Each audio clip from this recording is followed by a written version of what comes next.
This is One on One.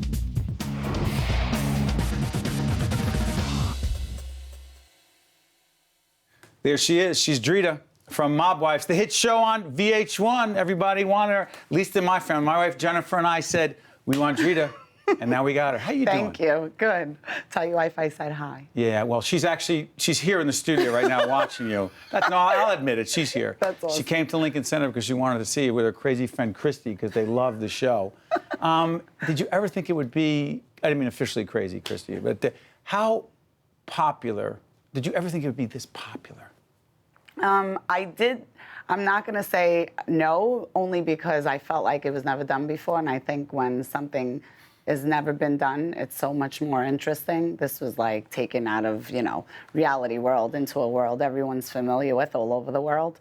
So I think because people are so intrigued with mob movies and this lifestyle, that's all they, The Godfather till this day is one of the best movies.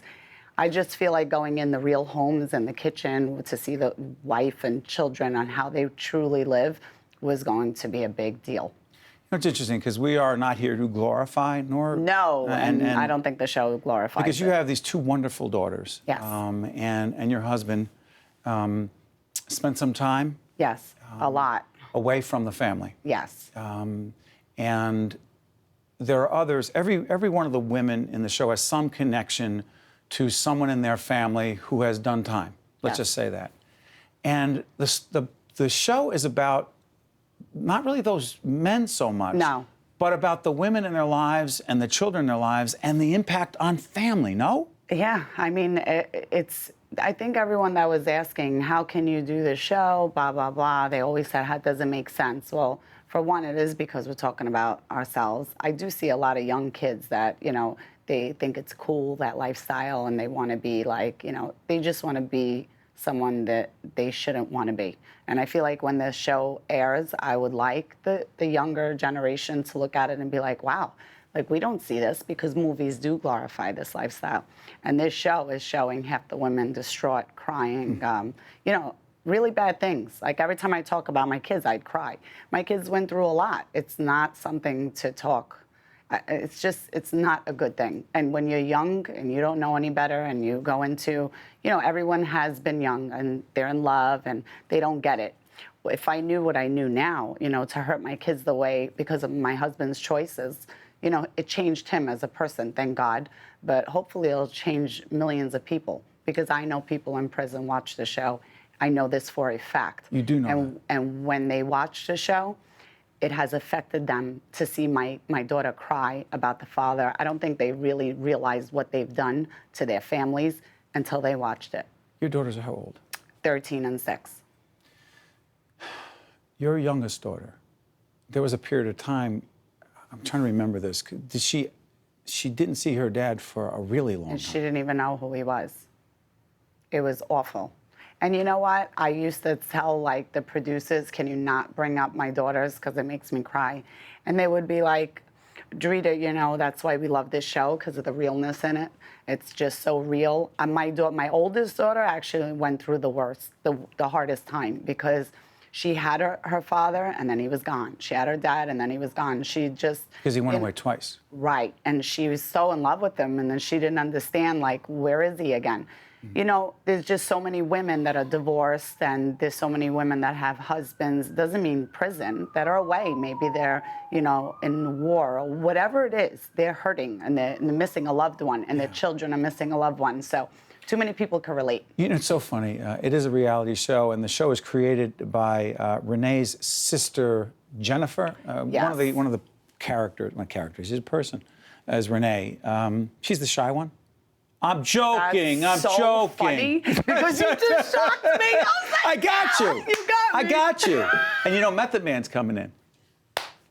I'm joking again because we watch the show. We know these things. Renee's really shy. Renee is intense. Let's just say she's got some anger issues, and her sister, I think Jennifer. She works on the show as the executive producer, but think about how difficult that is for us. I can't even comprehend it. So there's Big Ange, who's got a bar out on the island, Staten Island. Not Long Island, trust me, folks, it's Staten Island. And that bar is called, Christy, you've been there. What's it called? The Drunken Monkey. And also, who else? There's two young ladies from Philly. Yes, actually, Natalie is from Philly, and Alicia stars in Philly. Alicia's really from Cherry Hill, New Jersey, but she's always in Philly. But they're both from Philly. It's like Philly meets New York. Yeah, that's interesting. So we actually have a clip of you and Alicia. Now, Alicia's husband is got some issues with the feds, big issues. Big. And again, because there are timing issues here with the show, I believe that as we've watched the show, Alicia was waiting to get sentenced because she got pulled into this case involving her husband and the feds because she was involved in this business. And I believe there's a scene of you walking with Alicia from Philly, suburban New Jersey, Cherry Hill, and you're walking on the boardwalk talking about life. Yeah, and you know what? It's a very real Let's take a look at the clip. My father is like so legitimate, like he wouldn't steal a pack of gum. It's so weird how I ended up with someone so opposite of my father. Welcome to my world. I heard Alicia's here in New York, so I invited her to the boardwalk in Staten Island on my side of town. I don't know Alicia very long, but we have so much in common. I'm impressed by how strong Alicia is because it's not only her dealing with Eddie in jail, she's dealing with facing jail time herself. And then that takes balls right there. I can relate so much to what Alicia's going through, especially with her husband.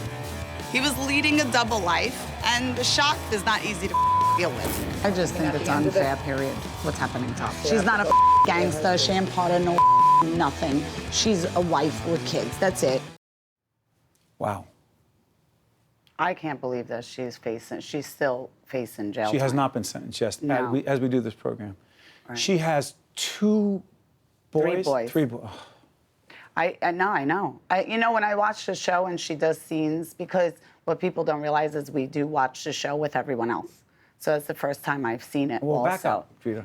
You watch the show with everyone else. Meaning we're the watching it. audience. You're watching it. We watch it together. Wait a minute. You don't get to see it right, months and no before? one knows that. Like, people don't realize that I never saw. No, actually, this is even crazier. I know our show probably is the only one that does this. It's so true to time, meaning other shows they film, then they air, they're hanging out, they've seen it. It's so not the case with Mob Wives. What happens is we film, and they start airing it during filming. So now, let's say I just filmed with you. You're so sweet. And then I sit and watch you talking about me, and I got to go film with you next week. Oh. Right. So in a way, it's kind of brilliant. But on the flip side, Because it gets, excuse me for interrupting, it's brilliant because it gets a visceral, intense reaction from you. And by the way, the other thing I noticed about you, maybe in another part of your life, you get physical. You like to fight. Now, I was born and raised in Newark, New Jersey, and we used to fight too, but I am deathly afraid of you because you could kick my ass. Oh, Bob, did I say? I changed my ways. Did I say that? You could kick. I think you could. I'm pretty confident you could take me. You're tough, and you have gotten into physical confrontations. Yeah. And have you made a commitment that you're not going to do that? Yeah. And I went to see like anger management and everything. How's that working for you? Yeah, works great. In a split second, I'm like, boom, my head pops off. But I'm just like, I think it did work a little bit because I started to not. Now I verbally argue and I don't swing. It's a big difference. I used to just swing. I figured, you know what, we're fighting. We fight all the way or don't fight at all. I didn't want to argue with, you fight with me. But you also realized, again, it's so interesting because for the show, for that kind of public television, you know that we are into discussion, civil discourse. My God, no kidding. That's why my brother was like, you can't do this show. When I said I'm going to do a reality show, he's like, you can't do a reality. He's like, reality shows, the women argue all the time. He's like, hello, I thought your brother said you couldn't do PBS. He's like, we're the Big Bird station. Okay. But hold love on. Big Bird. Yeah, we all love Big Bird. Really. But here's what's interesting about it is that in some ways, those physical confrontations are great for that kind of television. But I bet on some level, because you have been. For me, it's not. But that's what's interesting, because you've often said you've regretted it, you've cried over it, you're 100%. embarrassed over it, you wish it never happened. I'm thinking to myself, why did Drita get herself into that? Because she feels terrible over it. You really believe that, I know I did. I really, truly believe that because I'm like I said to my brother, you think I'm going to like on national TV with cameras around, I truly, first of all, I said I wasn't going to even curse ever on the show. I was like, I'm a mom now. Won't use profanity. I'm not going to swing on anyone, blah, blah, blah. The problem with me is I can't be me for 1 second. You what? I can't be me, meaning I can't be fake. Not even for a second. When I start filming, I'm like, I'm going to do this. I'm going to, you know, I want to portray myself to be, so my kids see me in a different light. Right. That's all I had in mind was my kids. So when I watched the show and I got physical, I was very emotional because I'm going to have to answer to my daughters one day. And that's not, I'm actually a very strict mom. By the way, you are a strict mom. Your daughters are not just sweet, but they seem so well behaved. Thank you. They do their homework. Yes. And we try to get our children to watch your children so that our children do their homework when they. I'm not lying, by the way. I'm not joking at all. That's awesome. But the other thing is, you come from very strict Albanian.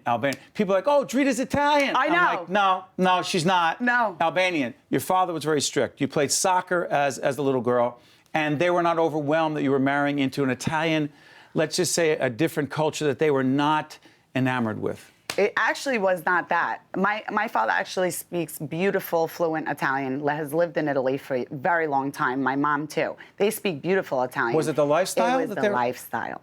My father is nothing to do with Italian, I'm sorry. So it's no, nothing to do with Italian, it's the lifestyle. Yeah, and a lot of people thought that because there is certain nationalities that are that way. But my father, you know, like I said, he lived in Italy. He speaks beautiful Italian. It was the lifestyle.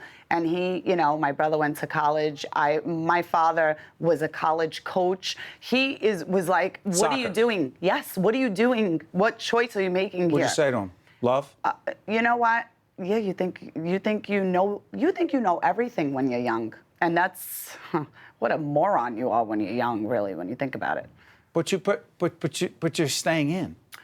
Well, because you know what I also was raised in a family that you stick it out. I don't have divorces in my family. They don't just get divorced. They work it out. And everybody does do that. And I was brought up that way. You get married, you're loyal, you're faithful to that man, and you stick it out. I mean, me and Lee had our issues when we weren't together, but we got back. The other thing about you that's fascinating is while Lee was away, you started building this business. Yeah. A couple businesses, right? Talk about your business. Oh, I went on a mission. Describe. I think it's because when he went away, I lost everything. I had everything, and in one morning, I lost everything. I had a business. I had a beautiful home. I had everything. And that one day I had to hand over the key to someone that bought my house. I was sitting on that staircase pregnant and thinking, wow, I have nothing. Like when I leave here, I go back in my old room. He's in jail for the next 6.5, 7 years. And I have nothing or no one to help me financially. From that day, I went to school. I did everything I had to do. I was doing makeup. Once the show started, I said, I'm going to do this show, but I'm going to make sure I build something positive because I don't know what's going to happen with Lee. I don't trust anybody, unfortunately, because I've heard it all, that I will never go back to jail and this and that. So for me, I said, I'm going to do what I have to do to have my daughters look up to me. What's the name of your business? Lady Boss. Where's it based? In Staten Island. I actually have 2 retail stores in Staten Island, and I sell in over 10 countries. What's it like being a business person? Amazing. And I love it because my daughters always go, I can't believe you did all this, Mommy. You have clothes, you have makeup, skincare, I have everything. Proud of yourself? Yes. Your daughters are proud of you. That's why I'm proud of myself, because my daughters are proud of me. And when So they you get emotional when like we talk about your kids. Always. And your business. Yeah, why are you doing this to me? I feel like I'm a mob boss. It's not just business, is it?